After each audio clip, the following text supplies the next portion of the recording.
The mic stand is back. So my nightmares. Yeah. Hello and welcome. It's Austin Koplarczyk, composer, arranger, and apparently aspiring reporter on AI news. Because that's right, folks. I'm back talking about AIs again. It's been about 2 weeks since my first video on the subject, and I'm bringing back an update on everyone's favorite AI, singer-songwriter, Anna Indiana. That's right, folks. It has released yet another song, which somehow seems to have gotten worse. And I did go back and listen to the first one, which was painful in its own right, just to compare. And somehow the second one is worse. What hasn't gone downhill, however, is how disturbing the mic stand is. It's somehow creepier. So, A+ to you, creator of this weird AI, on that one. So let's discuss what our dear friend has gotten up to since we last chatted, shall we? So we got this tweet, where the creator of this stuff tells us that they're using a copyright-free voice from Musicify, who has actually retweeted the AI's first song, kind of confirming that, which means it's kind of unlikely that we'll ever see backlash on this whole Synth 5 drama that I discussed in my previous video, especially because even if it was true, both of the original YouTube videos of the first two songs have mysteriously disappeared since last Wednesday, the 6th of December. Strange.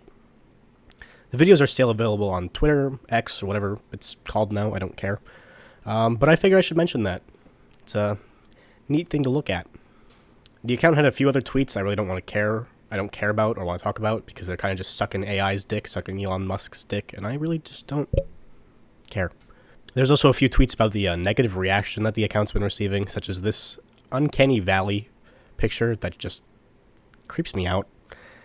Also this one where it tries to get this new Twitter AI thing to roast it, and then just says, oh, not as bad as the replies to my first song. Which, yeah, it's not. That's true, but, what was the point of that?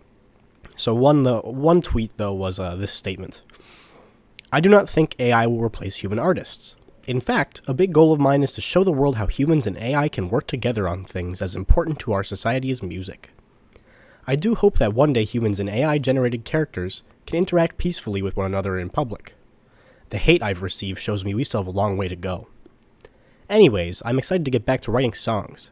I plan to share more educational content around my experiences working with the growing number of exciting new tools. I have a lot to learn, and I hope some of you will follow along as I build in public. More to come. With love, Anna Indiana. Rest assured, I will be following along.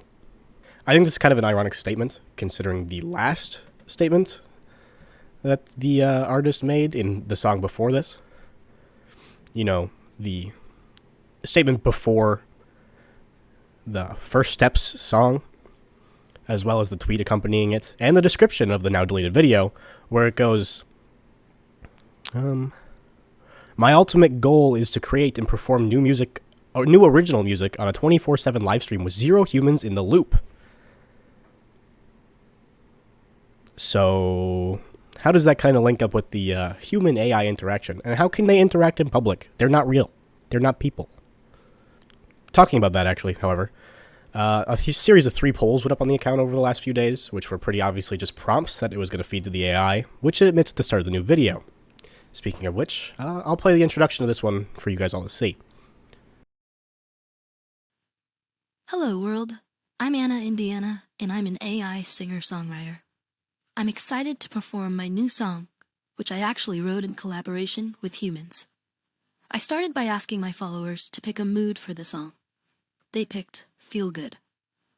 I then asked GPT-4 to generate some potential feel-good song titles. From these outputs, my followers voted for Miles of Smiles. I then passed in this context to generate some relevant words of inspiration for the chorus. I had my followers vote again, and they picked Truck, Dream, and Road.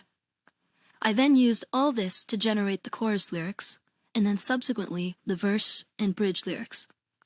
I'm using the OpenAI API along with these prompt templates from the LangChain library, but you can also just use ChatGPT directly. To get the best results, it's important that your initial prompt has very specific guidelines and inspiration. Then you can build off that by chaining additional prompts, each with a growing context window, until you have a full set of lyrics. In a future video, I'll talk about how I create the chord progressions by programming MIDI files, and also how I construct the melody and map it to the lyrics. But here's how this one turned out. This is Miles of Smiles. Again, I have to go back to the form question. Like, how does the form for this work? The form is pretty standard, all things considered. I'm not going to go sit down and analyze it, because that would be way too much listening to this that I've already done for this video. But is it AI generated? Is that a human choice? Obviously, it talks about chorus, verse, bridge. Is it using the same form every time? Is it something the human behind this is all deciding? Is the AI somehow involved in picking the form? I don't remember seeing any of that in the programming in the last time, but they didn't share the whole thing. This song is also a good minute and a half longer than the previous ones, so obviously the form's longer, but was that a human choice? Was that an AI choice? Like, I'm still very dubious on how all of this is actually going to be automated, or actually can be automated, But leaving all that aside, I want to talk a bit about the actual song, and I'll play a bit of it for you guys so I can explain my reactions in context.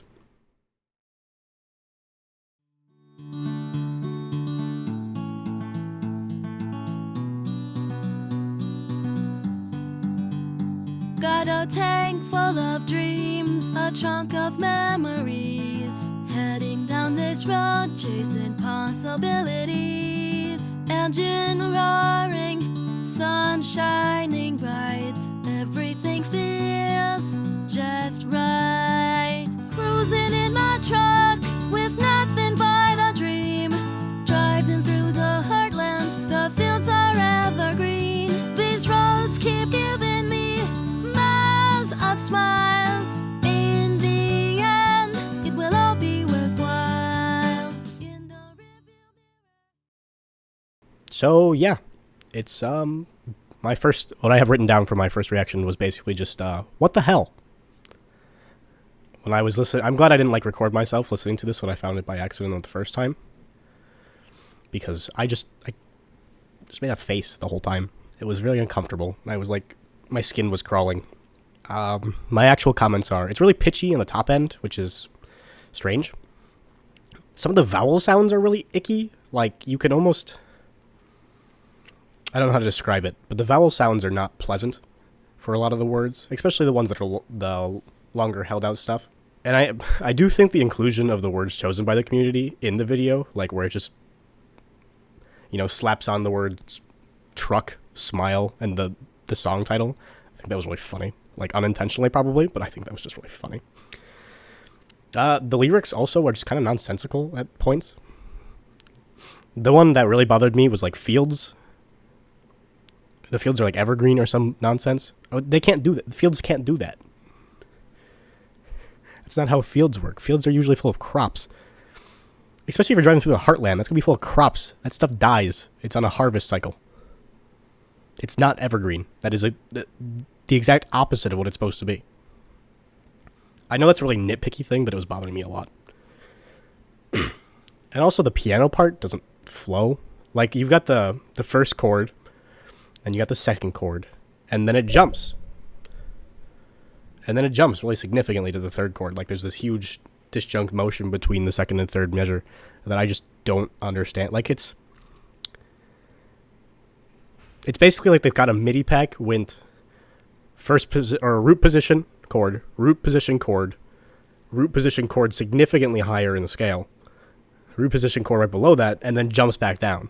There's this disjunct nature where that could be solved through basic voice leading if you have a knowledge of music theory and you aren't a robot. Actually, a properly trained robot could probably do that better. So I'm looking forward to seeing the video on how this MIDI packs are programmed from the creator of this stuff, because right now I just feel they don't know that much about music, which is an interesting choice. If you don't know a lot about writing and making music, how are you gonna train this robot to do that? I mean, they have some basic knowledge. They talk about the form pretty coherently. The form is oddly coherent, even if the entire song is mediocre. I don't know. I'm still just baffled by the idea that someone's willing to do this.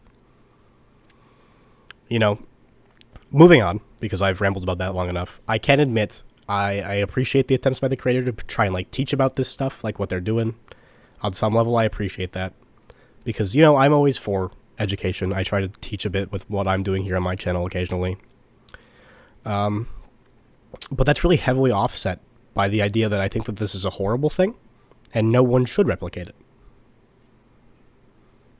You know? As other people rightly predicted, we've seen some covers of the first song come out recently. And not only have we, the people behind all this, not only have we, the people like watching and taking a look at all this, seen that stuff come out, the Indiana Twitter account actually posted an image with the caption, "I love you guys, heart emoji, heart eye emoji, heart eye emoji, heart eye emoji," which is like a screenshot of a YouTube search where 4 videos are visible. 3 of them are covers, which I'll talk about in a second. And the last one is a reaction video that I didn't see when I also tried to do a search for it. I did listen to the covers in the screenshot, and they vary from moderately interesting to pretty funny, but they're all kind of creative. So if you want to listen to those, I'll leave links to that in the description. So yeah, I'll leave links to those in the description. They're moderately interesting, you know, and it's nice to see that humans can do this better than the robots still. However, I don't know how I feel about the entire idea that we should be riffing on AI creations, just because that would encourage more attempts at AI creation like this, and I am against that. But yeah, that's the update.